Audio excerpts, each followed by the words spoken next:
Welcome to Guided Spirit Conversations. I'm your host, Marla Goldberg. This podcast has been created with you in mind to acquaint you with some of the most incredible metaphysicians and spiritual leaders from around the globe who have helped others change their lives. In this interactive hour, you will be offered insights and techniques to help you make a difference in your life. Don't forget to subscribe to the show on your favorite listening platform. And here we go, on to the show. Hello. How are you? I have missed you so. I was gone for 2 weeks, one because I was traveling, but the second one was because, I ended up falling and having a major injury. I fractured my elbow. And so my brain was not working. I'm still trying to get it to work a week later, but I'm here and I'm happy and I'm excited. And the guest that we originally had scheduled had also had an accident and was in the hospital and is not able to make the show. So here I am talking about one of the most powerful parts of your self-love journey, and that is choice and decision making. I'm going to start with this. There was a mother and son, and they went to go see the Dalai Lama. They walked miles and miles and miles, and they waited hours and hours and hours to see the Dalai Lama. And when they finally had the audience, the mother said to the Dalai Lama, "Tell my son to stop eating sugar. Tell him it's not good for him." And the Dalai Lama took a pause. And he said, "Come back in 3 weeks." And so off they went. 3 weeks later, they did the same journey. Yeah, hours and hours of travel and walking, and they finally get to the Dalai Lama and they wait in line. And they finally have their audience with the Dalai Lama for the second time. And the mother said, I need you to tell my son to stop eating sugar, that it's not bad for him. And the Dalai Lama turns to me and goes, "Stop eating sugar, son. It's not good for you." And the woman, the mother, very pleased but confused as to why she had to come back 3 weeks later, asked the Dalai Lama, "Thank you, but why did I need to come back 3 weeks later?" And he said, "Because I first needed to give up sugar before I could tell your son to give it up." And it's a parable. And the moral of the story is, in my opinion, that when you talk from a place of experience, you know from what you're talking about. So, for example, if somebody never experienced someone close to them passing, transitioning, they wouldn't know possibly the grief that somebody else was experiencing. Now, they might be able to empathize with them, but they wouldn't know how deep it could possibly go. And that's what the story talks about. And the reason I'm saying this parable is because that is something I had to do. I had to learn the power in the choices and decision making. So I want to go to my personal story. And if you've read my book, My Fucking Long Journey to Loving Myself, A Guide to a Shorter Path, you will have known that my background is not one where I was taught critical thinking, where I was taught the art. And I really do feel in some respects that there's an art to decision making, to choosing, and how powerful it is on our journey to self-love. And many years ago, I went through the process of learning and understanding about choices and how powerful they were. And if you read my book, you would have read a passage in it, or, there was stories about how I couldn't understand why I thought I was making different decisions, but the outcomes were the same. And the reality was the decisions that I was making, the choices I were making, though I thought they were different, they weren't. And though I might have been in a different job or in a different relationship, the bottom line is the way things came about, everything was the same. And it was because of me, because I also hadn't changed or healed. So what is choice? Well, it's the act of choosing. finding it hard to make a choice. It is the power of choosing. You have no choice. It's a person or a thing chosen. She was their first choice. It's a number of variety of options to choose among. So this is a plan with a wide choice of options. And we've experienced those when you go into buying insurance and what options you want to have. And so we're constantly making choices, constantly. Some of them are unconscious, some of them are subconscious, but a lot of them are remotely conscious. And then you've got the ones that are amazingly in the moment conscious. And so choosing, it can help make your life successful. It could bring about achievement. It can bring about an amazing amount of confidence. And it is a really important piece to self-love, to your achieving self-love. Choices can also deplete you, help create illness in you, create adversity, negativity, bitterness. It's incredibly powerful. We don't think about how powerful our choices are, but they're really powerful. And the great thing about choices is it also helps create connectiveness, create love, again, for yourself and others. So we make thousands and thousands of choices a day. Many of them, like we open our eyes. We don't think about opening our eyes. We don't think about breathing. It's just a natural thing, right? It's an unconscious thing that we do. Pulling ourselves out of bed in the morning. Do we say, okay, I'm going to choose to get up now? Some might. I know for me, I don't even think about it. It's like, okay, my eyes are open. My body, excuse me, is telling me to do something, such as go to the bathroom or get a drink of water or whatever it might be. And so then I just immediately get out of bed. To me, that's somewhat unconscious, or it could be considered remotely conscious. And it's so important that the decisions we make create a force in how we create our future, how we create our lives for ourselves and for those in our lives, such as our partner, our husband, wife, lover, whatever it might be, or even roommate. Could be, how the choices affect our children, our pets, our situations at work. It's powerful.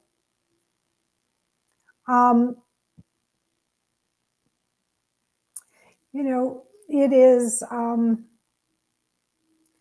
lot of times people feel when questioned about the decision that they had no choice, that they don't have a choice in their decision making, or the choices laid in front of them are not the choices they want. But the reality of it is there are still choices. Yes, they are. And do you know how many choices we make a day? So Cornell University had done a research, and that a child will make, no, I'm going to back up. I like this one better. That as adults, we make approximately 226.7 choices a day just on food alone. Just on food. Isn't that crazy? And if you go to someplace that has a novel for a menu, such as the Cheesecake Factory, you can elevate that. Yeah, that's a lot just when you're talking about food choices and beverage, anything that's consumed. It's powerful when you think about that. And as our responsibility grows in our world, more and more choices are made, more and more decisions are made. The average, and I'm talking about average adult, makes in the area of 35,000 remotely conscious choices a day. 35,000. And then think if you have a higher kind of position, the CEO of a company, especially a world conglomerate, President of the United States, Congress, Senate. I mean, it goes on and on and on. The Pentagon, those who are trying to keep us safe, how many choices and decisions they have to make a day? Way more than 35,000. And that's opposed to a child who, on an average, makes about 3,000 choices a day. Isn't that mind-blowing when you think about it? 5 digits of choices per day.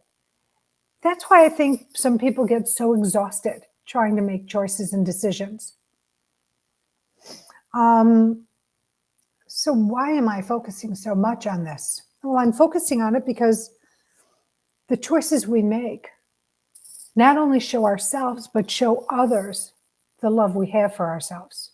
I'm a self-love expert, and I want to show you how important choices are to you loving you. I'm going to give you an example.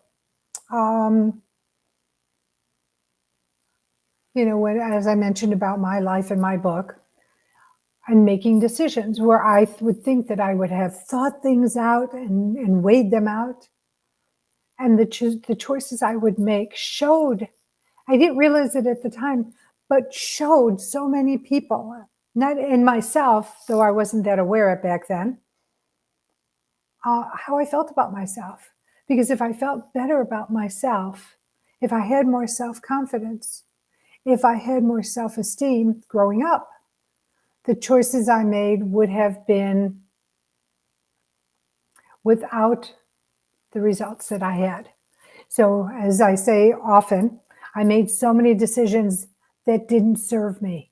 And that's what happens, is that we will make choices and decisions that don't serve us over and over and over again until we learn our lesson.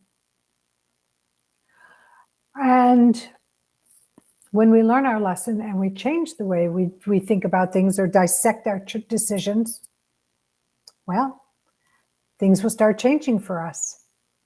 So I'm referring to some notes I have because I really like the notes I made, and I think they're powerful, and I don't want to miss some great points for you. And because I'm only using one arm, I wasn't able to type things up, as I normally do, just bullet points. So please bear with me. Okay. Our choices are like ripples in water. It's true. It affects larger and larger spheres of people. So if you're a manager in a company, and you really don't even have to be a manager in a company, but I'm going to say manager in a company, and you're overseeing hundreds of people. The decision you make regarding, let's say, vacation time will ripple and go outward, and affect larger and larger spheres of the people that you're managing. Now, here's the good news. If you make something that benefits them, well, those are happy ripples.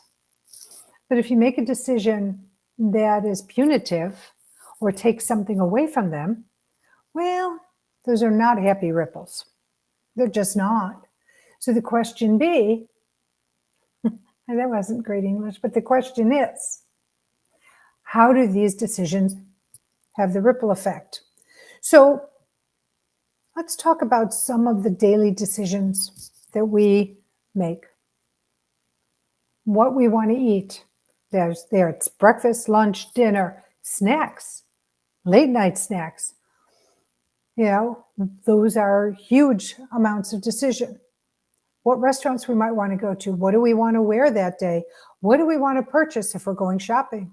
Or go into, even if we weren't going shopping and we passed something and it's like, oh, should I buy that dress? Those pair of shoes? Well, there's a yes and there's a no, and either one has consequences, both the duality of positive and negative. So you have to make that decision. What TVs or movies to watch? And you can do that on your devices or on the actual television set. I don't know if that's considered a device today. Then we've got what products to use on our hair and face. Or should we wash our face? Should we wash our hair?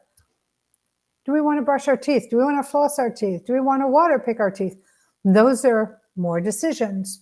Who we might want to date, marry, who we want to spend time with, what we want to do spending time with our friend or partner or children.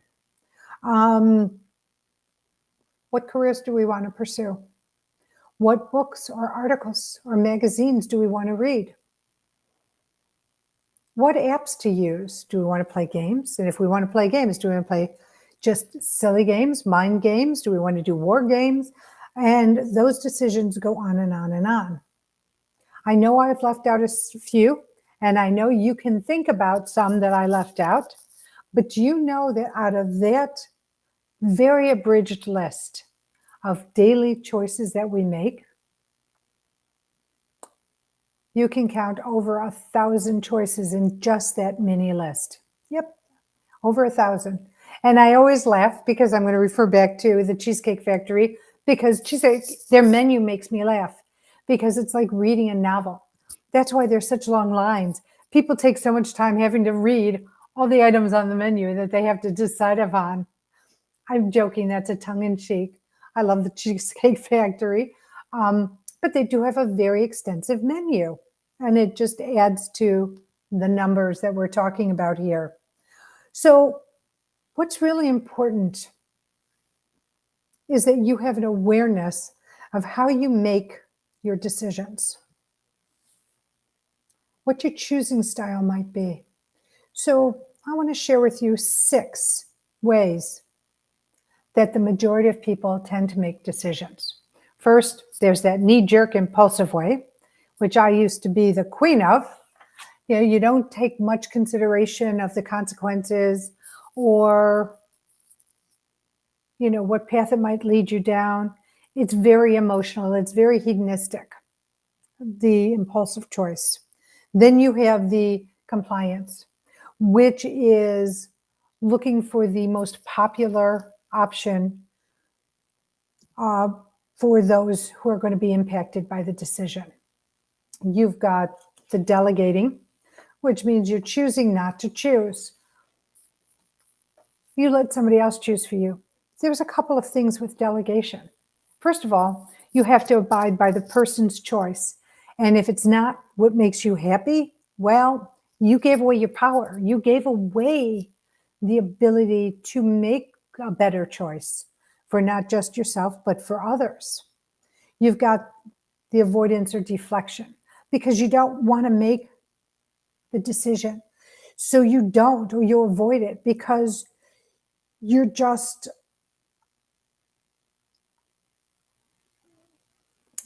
afraid about taking the responsibility for the decision you're going to make. And then you have weighing your pros and cons or weighing the options. And that is a very more analytic, oh my God, you analyze in a different way. Let me just rephrase that. You analyze in a different way and you strategize on the decision before you making the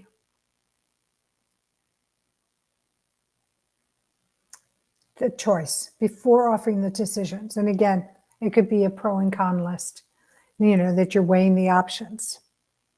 There's prioritizing and contemplation, where you prioritize what's important, especially if there's a number of decisions that need to be made.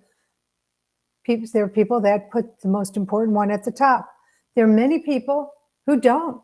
They just make the decisions as they come.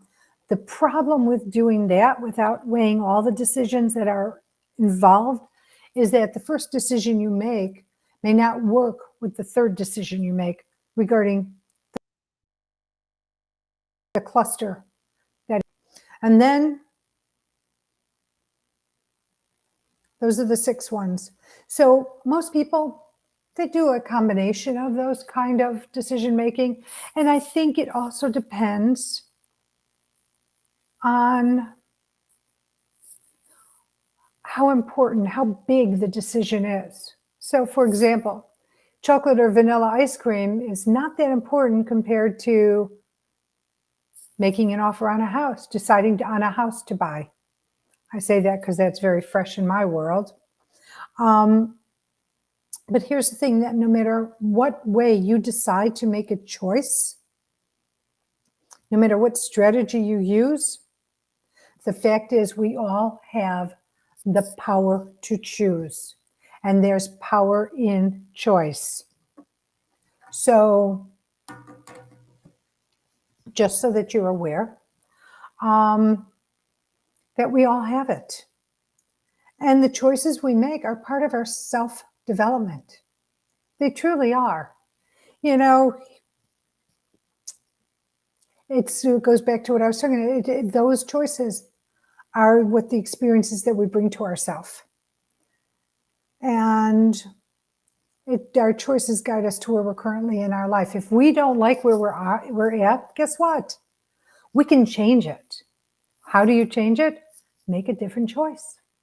I know it seems really simple, but not necessarily, especially if you're in the midst of a personal challenge. It's not not necessarily an easy thing to do, but you have the power to do it. And when you start changing your decisions, the selections you make, your life will start to change as well. I've talked to you about myself. I've talked to you about, the dysfunctional family that I've grown up with. I do not blame them for my choices because I've learned better. And it took a while. And one of the reasons I'm talking to you about this today is because I don't want you to have to take as long as I've had to take for changing my life around, for turning it around. So I wanted to highlight some of these things for you.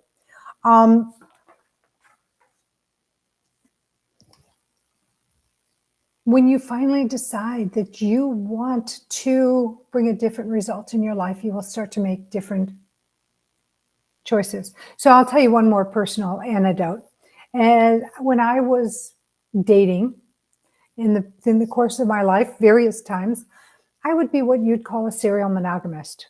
I would date one person until the relationship fizzled out, which it evidently did. And for one reason or another, whatever it was, but it was usually very similar circumstances.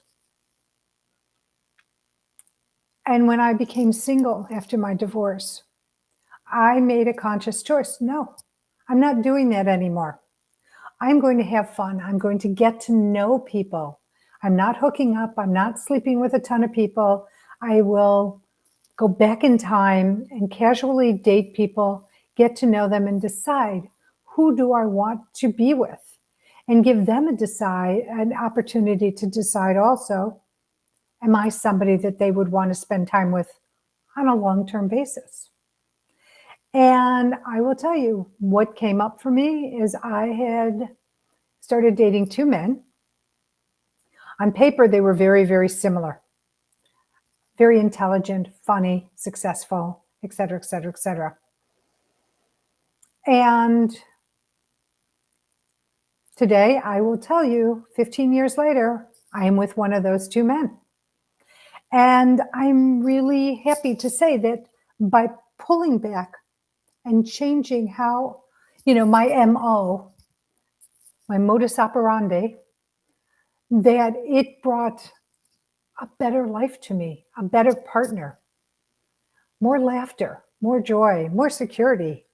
And because of the relationship, well, first of all, how I felt about myself based on how I chose things brought better people to me, people that were the kind of people I wanted to spend my life with. And I'm fortunate enough to say that's what happened, and it worked. And I really, truly feel that when you start changing the way you do things, the way you make decisions, the people you're with, whatever it might be for your need in your life, things will start shifting. And as they start shifting, you'll start feeling better about you.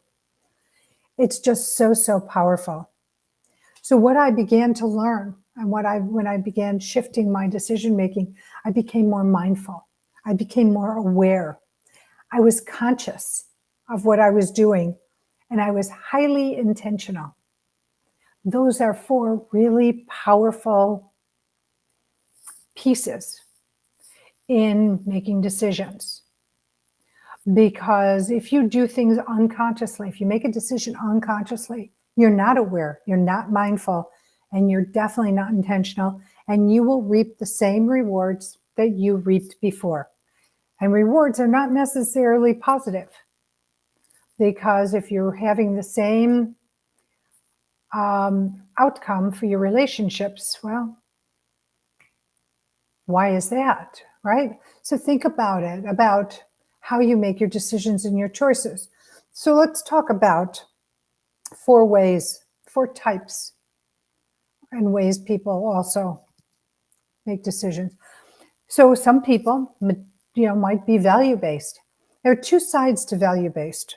So one side might be the actual dollar amount value.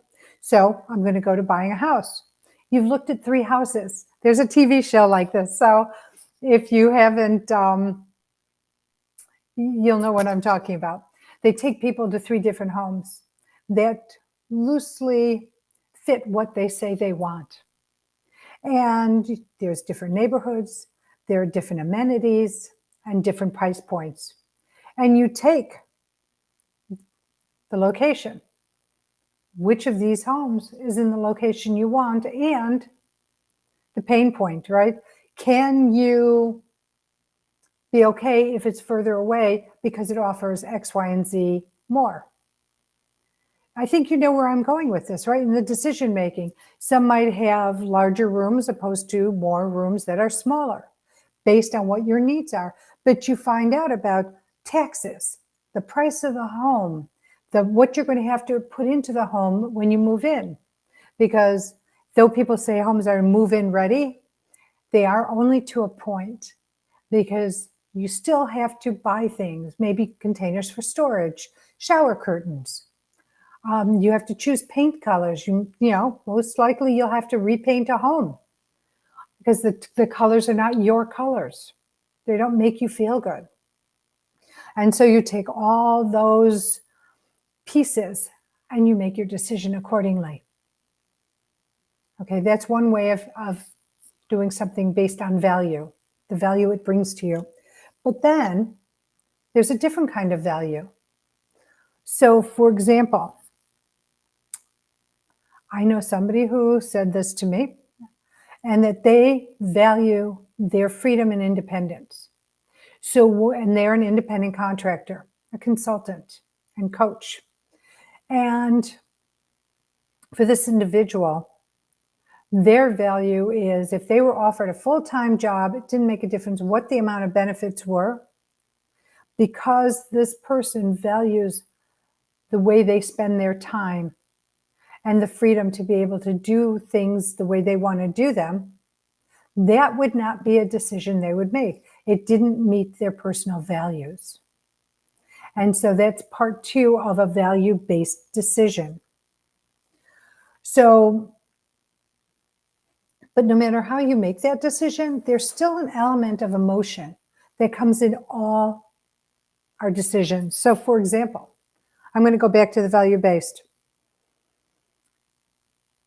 Lexus, Mercedes, BMW. You try each of those cars. You like the cars. And they're similar models and they have similar options to them. And you can get all 3 in the same color. But the bottom line is maybe you're a BMW person and or you've always wanted a BMW. So it's emotional. You're going to get the BMW because you might feel that they're all relatively close in all the details. You choose the BMW because that is the car you'd always desired.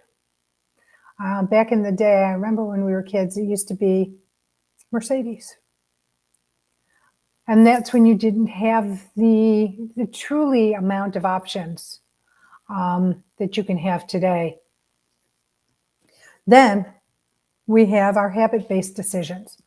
So we buy a lot of things, make choices based on habit, right? We choose, let's go to the supermarket as an example. You forget your list and you go up and down the aisles. I would bet dollars to donuts that 90% plus of the things you put in the cart are the things you always put in the cart. The same brands, the same products. So I can use Gatorade as an example. My husband loves the blue Gatorade. I don't drink Gatorade. I don't know the taste of Gatorade, but he loves the blue one. But they have like 17 different varieties. But he will go and he'll get the blue one. The same thing with soda, right? He will pick up the same soda week after week. He doesn't want to drink anything else. Brand loyalty, habit. And you will go up and down. And that's how a lot of people make their decisions based on their habitual uses, their preferences, what they're comfortable with, or brand loyalty. I used to brag that I was brand loyal, and I still am to a point. But today I'm much more open-minded in trying a new product based on what it brings you. And you'll find that it might surprise you. It might open you up. So how exciting is that? Then we have the goal-based decisions. So meeting your end goal. So let's say I'm going to use weight loss. You want to lose weight. Well, your end goal is the number you put at the end of your time. So you might say, okay, in 6 months, I want to lose 20 pounds. It's doable. But how is it doable? How do you make your decision to lose weight? Well, one choice might be I'm going to give up sugar. I'm going to give up alcohol and see what happens to my body, but not change anything else. It might be I'm going to continue my habits, but I'm going to walk 30 minutes a day at so many miles a minute. Another way might be I'm going to kick up my exercise and do more high intensity exercise. Another choice might be I'm going to cut calories, kick up my exercise, and really drink more water to get to that goal-based decision, which would be to lose those 20 pounds. So how does that sound to you so far when you think about those types of making decisions? So let's talk about areas in our life we can make those kind of decisions. Well, our legacy. How do we want to be remembered? You can start changing that right now by the choices you make.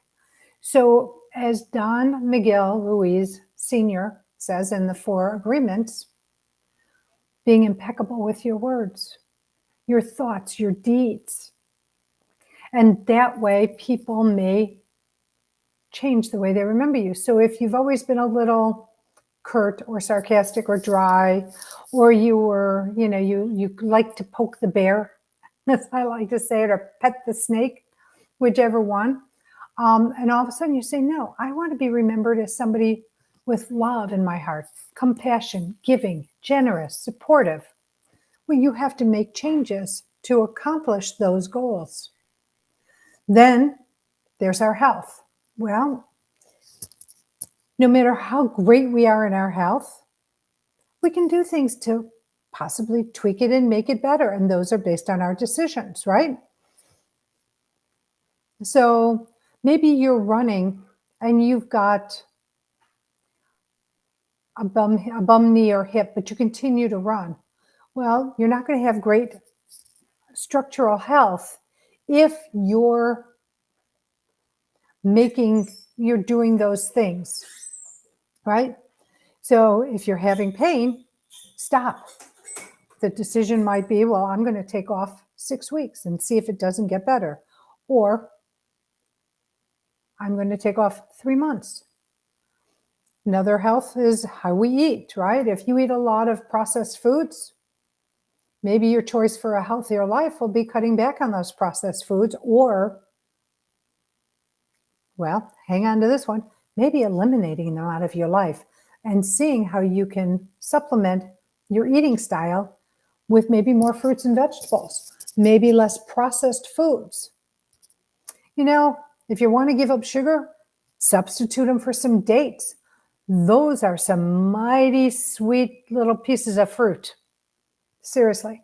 If you haven't tried it. You might have to acquire the taste for it, but oh my God, it's pretty darn amazing. And I tell you that because I did give up sugar.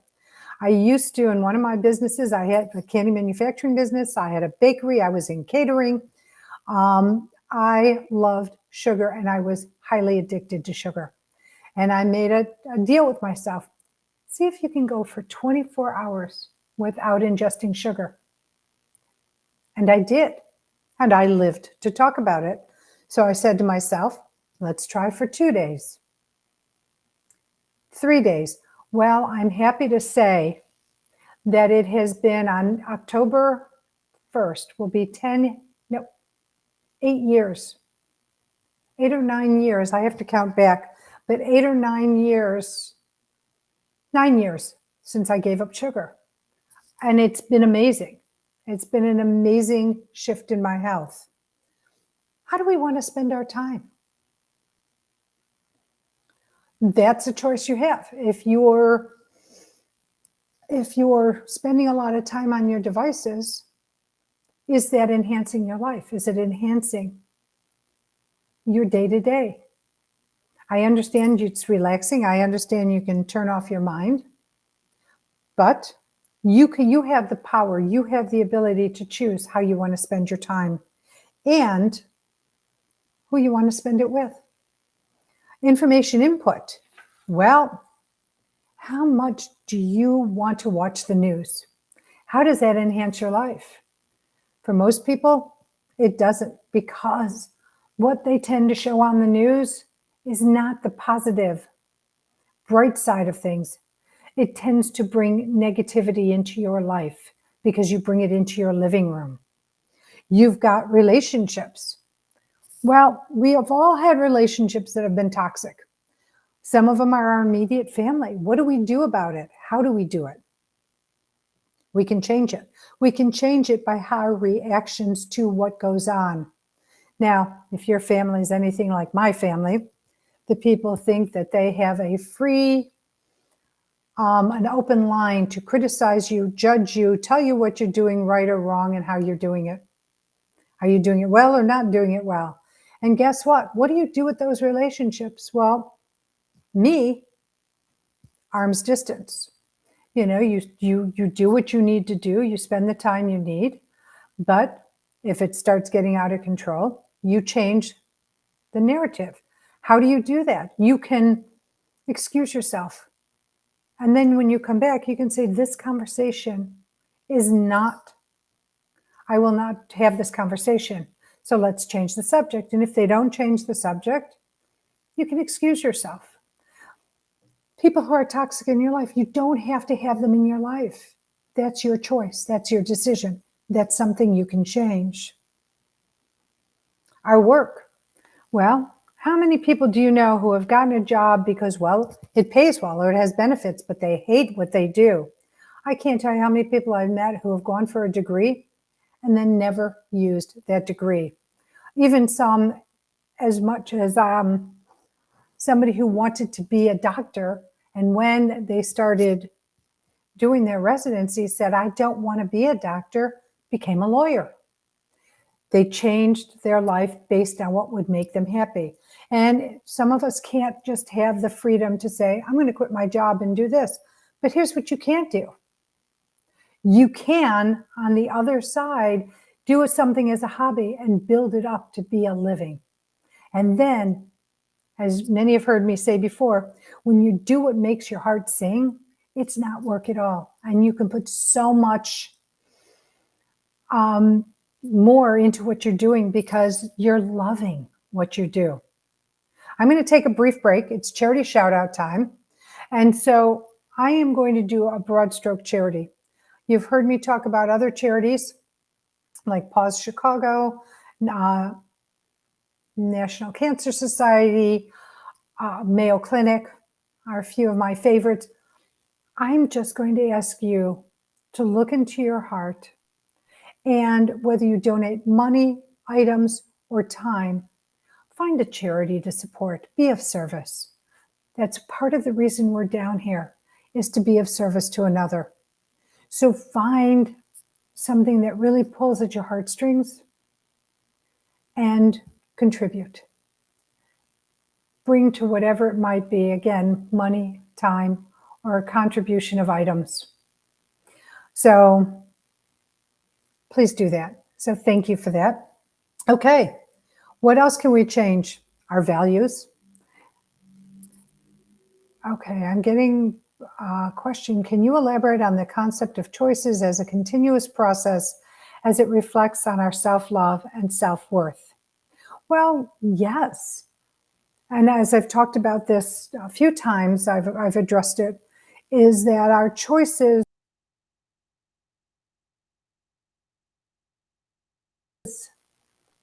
are a reflection of how we feel about. We value the love for ourselves and and worth.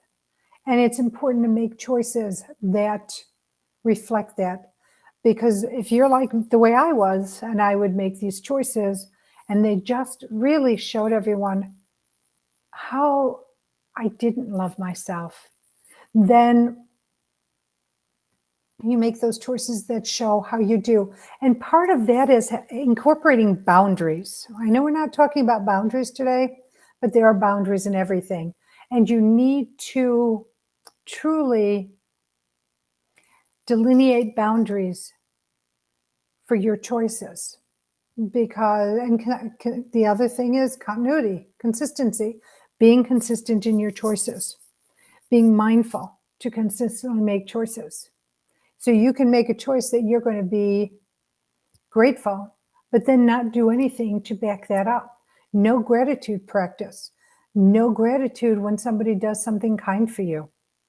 Those are two, boundaries and gratitude, really important processes on this journey to self-love via your choices.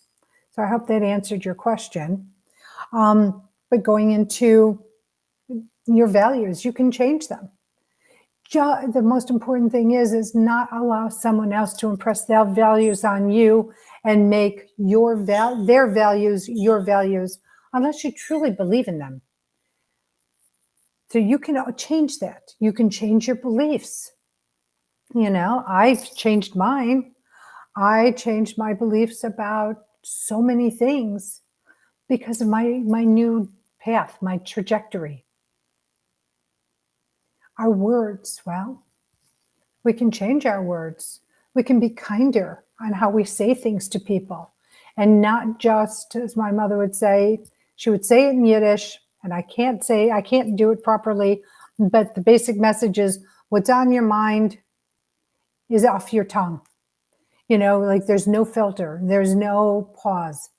So take a minute, take a second, have a pause before you say something, especially if it might hurt another person or eventually hurt you.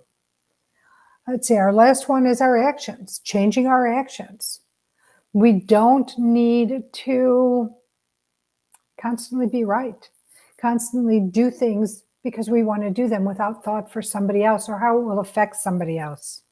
So that's the 10th way that we are able to make choices of various areas in our life. So know that not choosing is a choice. Not choosing is giving away power. Not choosing because you don't want to take the responsibility, or you want to delegate it because you just don't want to deal with it. And you don't want to care about the outcome, but it's still a choice. So take whatever options there are to the choice. They may not be the choices you want, but they're the choices that you have to choose among. Make the choice that you feel is the best choice out of all those choices you don't like. And that's you taking your power back. That's you showing yourself that I'm going to stand up in my life and make those decisions. So, what else can I share with you? Yes, before you decide to not decide, I'm going to try some suggestions. I'm going to give you some tools to use. So the first, when having to make a decision, and I'm not talking about chocolate or vanilla, I'm talking about a decision that you really need to contemplate with. Take a block of time. Spend that time considering the outcomes. So it's like, well, if I do this, this is the ripple effect here. Or if I change to do it this way, that's that ripple effect. Or if I choose to do it that way, that's that ripple effect. That is you, undisturbed, taking time to really become intentional, to become aware of the different options and how that the effects might, of the outcomes might affect another person. Well, I like this one. Ask a trusted advisor, a friend, a relative, somebody who you trust. But please do not ask a ton of people because, excuse me for saying it, no, I'm not going to say it. This is me making a choice not to say it. So be selective who you ask. You don't have to be very close with them. You just have to trust their common sense, their ability to be a critical thinker. The third one is create a pro and con list. Yep. Sit down, write the pros, write the cons. And if you can take out that emotional aspect, you will have a more unbiased way of choosing. The fourth way is to ask your unconscious. Ask yourself, what is the best choice to make upon this decision for my highest and best good and for the highest and best good of all it will affect. And then give yourself the space and grace to let the answer come in. I know I've done this and I still do this. And when do I get the answer? When I'm in the shower, when I'm washing dishes, when I'm driving a car, when I'm walking my dog. It could be even when I'm shopping, because I'm not thinking about the answer. I let it go. I ask it, I release it, and I just allow the space and grace of the decision to come in. So I can't emphasize enough to you how important it is for you to take charge of your life by making the best possible decisions you can make for you. Empower yourself and your life by changing the way you make your decisions if those decisions, those choices are not serving you. Really think about, different areas of your life and these choices. But the most important thing to realize that regardless of the choice you make, and if you make a mistake, it's your mistake. And you can change the outcome by changing your decisions. Know that you have the power within you to make better decisions for your life, for the life of those in your life. I want to go back to 2 weeks ago. I don't know if you've heard this about the bride and groom. They were in Jolly, North Carolina on the beach, or Jolly Island, and they just got married. and they got into a golf cart and they were driving back to their residence, their hotel room, whatever it might be, still in their wedding clothes, elated by joining that amazing union, when a drunk driver hit the golf cart, killed the bride, and put the groom in the hospital with broken legs and broken bones and brain damage. Here's the thing. The person driving the other vehicle could have made the choice not to drive. Because how many people did her decision affect in a very hard and challenging way? So please be thoughtful on the way you make your decisions and what could possibly, I hate to use this word, but go wrong in your decision making and not affect people's lives in a traumatic and dramatic way. So no, you made the decision for you, and my hope for you is that for every conscious choice you make, for every decision you make that might be different, that you learn and grow from it, and that it brings you joy, happiness, abundance in loving and respecting yourself, and really firmly keeps you on the power, the path on your journey to self-love. So I appreciate you being a part of this show. I'm grateful for you listening to the show. If you should have any questions or thoughts or comments, please email me at marla@mghealer.com or guidedspiritconversations@gmail.com. I want to thank Bridget for all you do for me. And you have so stepped up in this time in my life where I'm dealing with the injury of a fractured elbow on my dominant hand.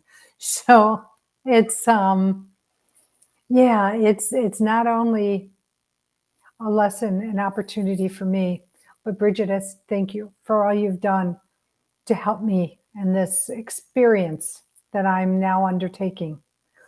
I want to thank you, the listening audience, for taking time out of your day, out of your life, to be a part of this show.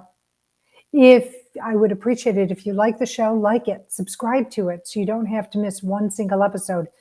I would love to know your comments, your thoughts, not just about this show, but any show that you listen to of mine. And if you have a suggestion of a metaphysician or a topic or a modality that you'd like seen discussed on the show, please once again email me on my two email addresses, marla@mghealer.com or guidedspiritconversations@gmail.com. Next week, I'm having Tiziana Chappelle as my guest. Tiziana is a Reiki master, intuitive, and medium, and we are going to talk about how the work she does helps her clients on their self-love journey and their healing journey so that they can live the life they're divinely meant to live. You hear me talk quite a bit about not getting stuck in those challenges and hurdles that are in our life, but to heal from them, to overcome them, because that's part of that's part of our journey as our life as a human being. So please know that you have the ability to change everything in your life. I'm going to bid you adieu now. I'm wishing you the most incredible weekend. I hope you have a great time and it's safe and you're enjoying spring weather wherever you are. And as I get ready to leave you, as always, and I can't use my prayer hands, but I am sending you love, blessings, and gratitude. I am grateful that you're in my life in whatever capacity you're in it, because not only are you my student, you are my teacher.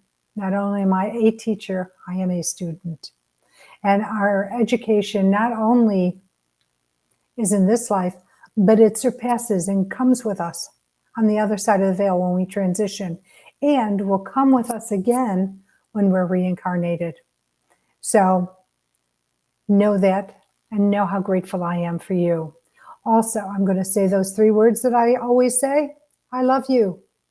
I do. I love each and every one of you and what you bring to the party. So not only is it just me that loves you, but your family and friends, colleagues, people in your community. But even more than that, your beings on the other side of the veil love you and are your biggest cheerleaders. And they want the best for you. But here's the thing. You have to ask them for what you need, want, and desire. For they don't have the free will to just intervene because they see you struggling and being challenged. You have to ask for it. And then you have to be open for the response. And it's not always linear. It's not always do this or do that.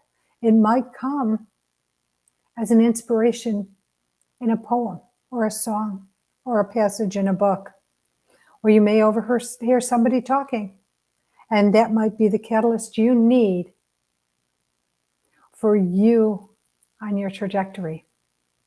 So pay attention, because Spirit will answer you. And if you feel that Spirit isn't answering you, you need to find out what it is you still need to heal or learn about the situation you're in. Okay, well, I'm going to leave you 3 minutes early. I love you. Stay safe, be joyful, be grateful. And I'll see you next week. Take care. Bye for now.